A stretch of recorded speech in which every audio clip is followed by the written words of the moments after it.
Hello beautiful people, welcome back to yet another video on the channel. Today we are talking about layers in street photography. As a photographer, when all of us talk about layers in street photography, we think like it's a trick or magic. We talk about foreground, midground, background, action happening all across. Through layers in street photography, we try to make our photo look three-dimensional. Generally, photos are two-dimensional, but the world lives in three-dimensional space. By putting a lot of layers into our images, we can somehow make these 2D looking images into a 3D looking piece of art that we celebrate most of the time. Layers are not formula, they are a way, they are a process through which you can make your photos look alive. Layers are something that also creates emotional depth in your images. Stick along to this video in order to find out how I feel about layers in my photography, how it incorporates the stories that I'm trying to tell.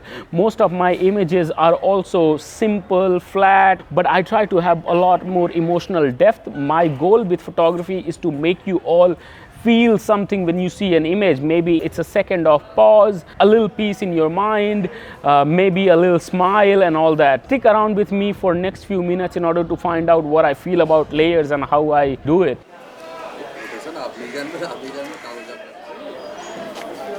When I first started thinking about layers seriously, what I tried to do is I tried to stop controlling everything that is happening around me. Instead, I try to simplify things. If you are someone who's new to the layers, my suggestion would be don't chase the complex images right away. Try to simplify your subjects, try to simplify the images that you are taking.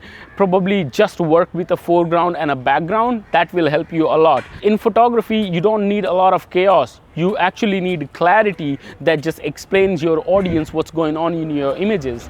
When I think about layered photographs, I think of it like puzzles. Not the puzzles that are confusing, but the one that require a lot of attention, but the one where you can return and find something new every single time. If you can hook your audience for a few seconds in your image in order to make their eyes travel from one corner to another, from one plane to another, you have probably won in order to do the layer image. Right here I see the chaos because of the light, the way light is shaping this place. I can probably find one photo up here. I mean, street photography is all about trying. I'm trying to add light as one of the materials that I can use in order to do the layer in this photo. कैसे होंगे? Hello, कैसी रहा? सब ठीक है uncle. इधर उधर चल रहा है बस कर रहे हैं. This guy drinking chai. So I'm getting this space.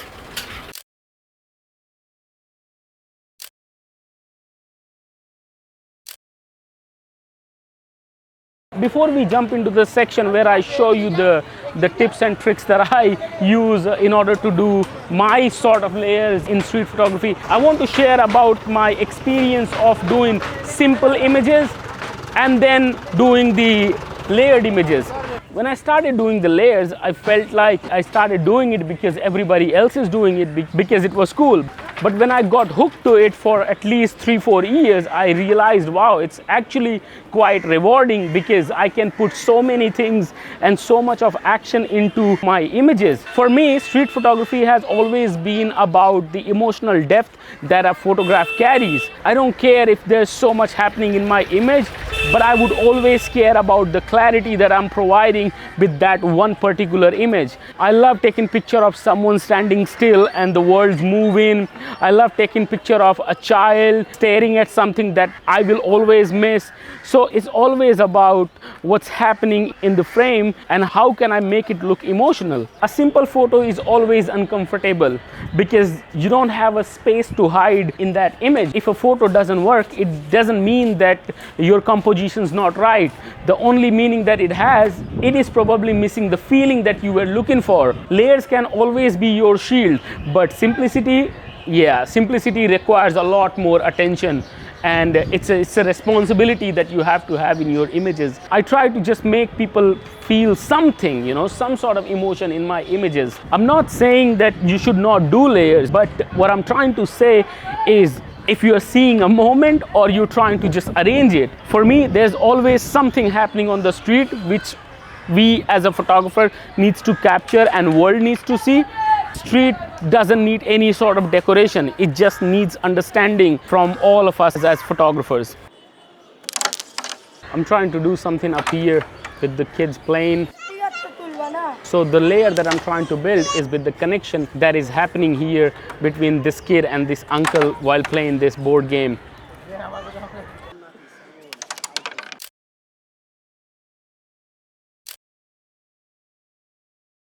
Okay, so enough with philosophy, because I can talk about it, I don't know for how long, because I love doing it. For me, photography is 80% philosophical and 20% technical. I hate talking about technicalities, but as a job, I have to do it. So now I want to give you 5 basic tips that you can start with while building your own story of a photo that has a lot more layers. The first tip that I have is stop thinking in terms of subjects, but start thinking in terms of planes. Every layered photo is supposed to have 3 layers, foreground, midground, and the background. How you do it also depends on the result that you will get at the end. So in a layered photo, your one subject should not dominate the whole frame. Your one subject is part of one plane, the second subject is part of the second plane, and the third one is the part of your final focal plane. Each plane should carry its own weight. There cannot be one subject that is dominating the whole frame. Also, the meaning in a layered photographs comes from relation, the relation that you have with your subject interacting with the other plane, and then the movement that is happening in that plane. If your audience eye is not traveling from one plane to another in your image, I think you have failed in order to do a layer right. So what's happening here, I already have that light going through up there, then this man standing up there. There's 2 layers already, the broken structures. I can see that structure, and then all the people working here, all I need is an arrangement. What I'm trying to do is waiting for something to happen. The light up there is really nice, so most of the things are getting arranged here properly. I'm waiting for a nice gesture or something to happen up here. I'm still waiting for something interesting to happen. I have those 2 men working in the backdrop, and I'm just trying to build something with these 2 guys in the foreground. The flower, the colors are really nice.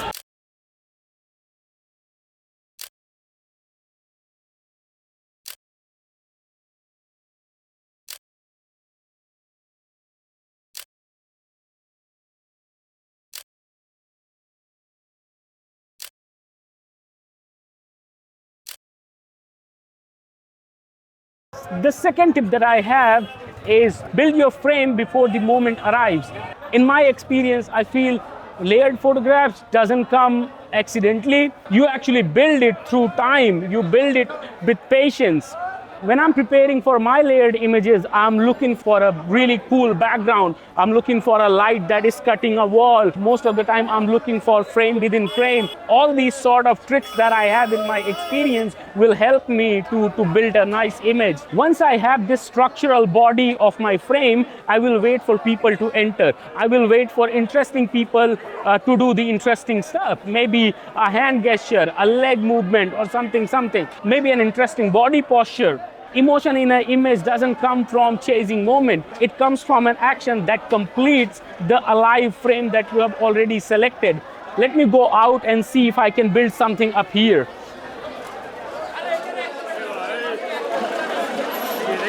I see this interesting cart carrying all the ice. I'll probably try to photograph and see if I can build something out here.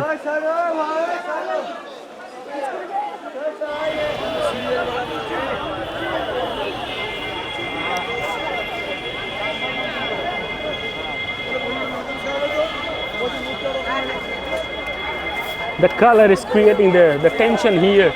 Because of this white ice, I can just try to do something. Maybe if I find an interesting color.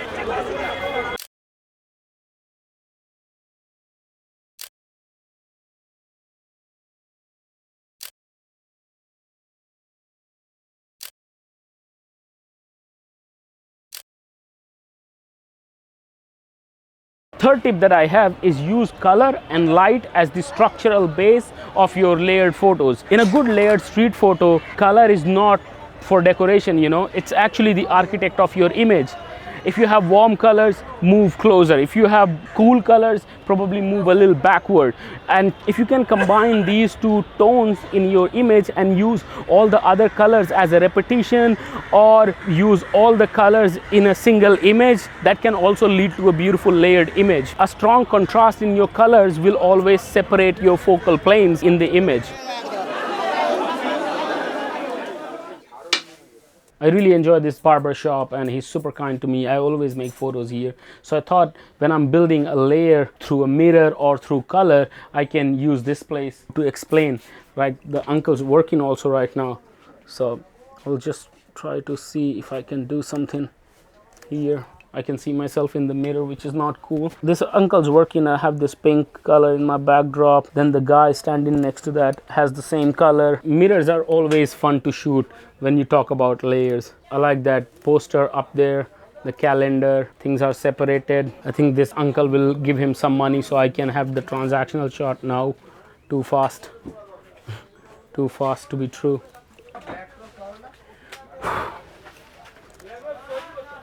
So I'm just trying to photograph my subject without having myself in the camera. That's why I'm down. If I can still see my camera. I think it's visible, but still okay to do something. All the elements are here. Just gotta look for the right moment.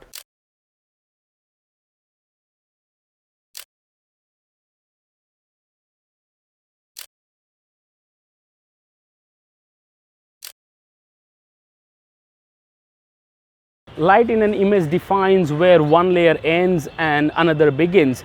If everything is lit correctly and constantly throughout your image, then there is no layer because of light into the photo. Light always gives the clarity to your layers, and that clarity brings out the depth in your images. So there's beautiful sunset here. So what I'm trying to do here is get the silhouette of these people in here, and then the beautiful golden color up there. So having that sun in the center is making a final layer in my image.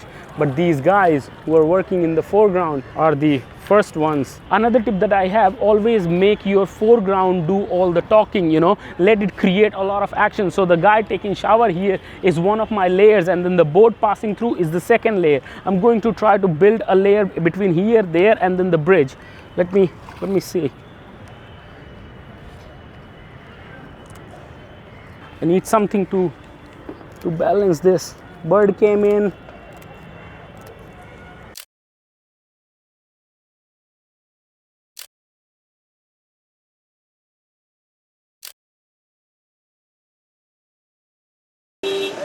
Fourth tip that I have is you should make your foreground create a tension in your image. It should start creating something interesting that leads your viewer to go from one layer to the another. Most of the time it doesn't invite people to come into your photograph. Sometimes it also blocks them to go into the image and find out furthermore. For example, a body cutting across through the frame, maybe a shadow dividing your frame into two parts, or a subject that is just coming right into your image from the edges. All these tricks that I'm telling you creates attention in your image. By doing all these, you're not becoming a distant observer, but you are becoming a part of the street.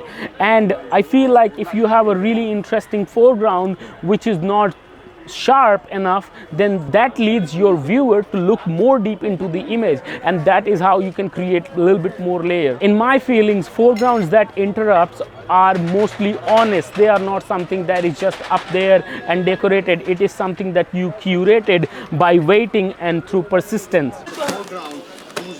Here I see the action happening and everybody's working in different plane. What I'm going to do is get one guy in the foreground who's really strong, and that should lead me to the end of the frame. I'm trying to make my foreground do all the talking here, trying to make something that just leads my foreground to the final state of the images. Love that blue color.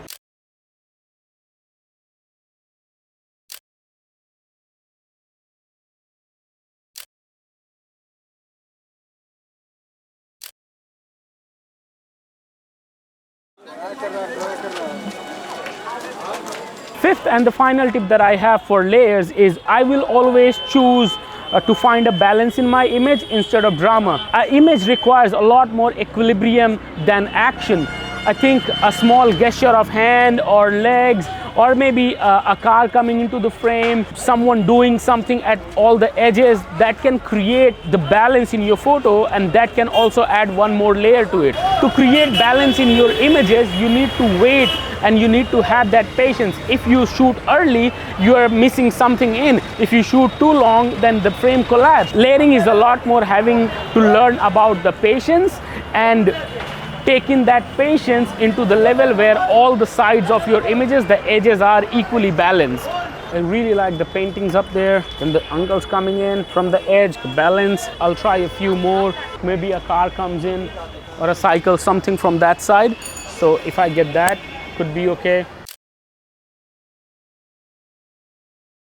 If I can get something up here is really cool, which I should get.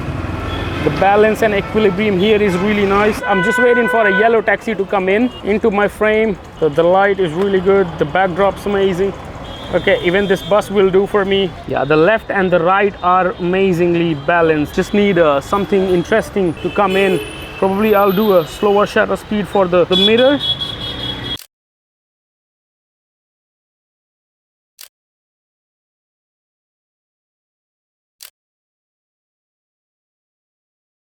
Thank you so much guys for watching this one. Me and my team are eternally grateful for all the support that we have got over the last few months. Before I sign off, I want to let you know that my calendar for 2026 and 2027 workshop is on. You can travel to India with us and do places like Ladakh, Pushkar Camel Fair, Hornbill Fair, Rajasthan, Delhi, Kolkata and all those places. Feel free to check out shivamphotofarm.com. Until then, thank you so much.